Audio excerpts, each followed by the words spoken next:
Based on the equal probability that what should be the minimum length of the probe to bind specifically in a single locus, the genome of 1 base, 1 million base, 10 to the power of 6 base. So 4 to the power of 6 in 4096 multiple कई जगह bind करेगा. 4 to the power of 15 will be very large, very large.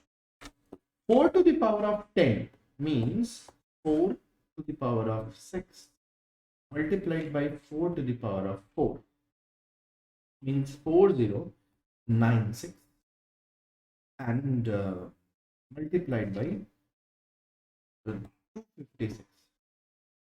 That is the correct answer for that. Means you will get at least 1 10 to the power of 6 million base pairs minimum length. इससे आपको number of binding sites come achieve होंगी rather than 10 to the power of 15 के. 10 to the power of 6 में बहुत ज़्यादा, 4 to the power of 6 में बहुत ज़्यादा आपको बाइंडिंग मिलेंगे, लेकिन स्पेसिफिक बाइंडिंग के लिए आपको 4 to the power of 10 को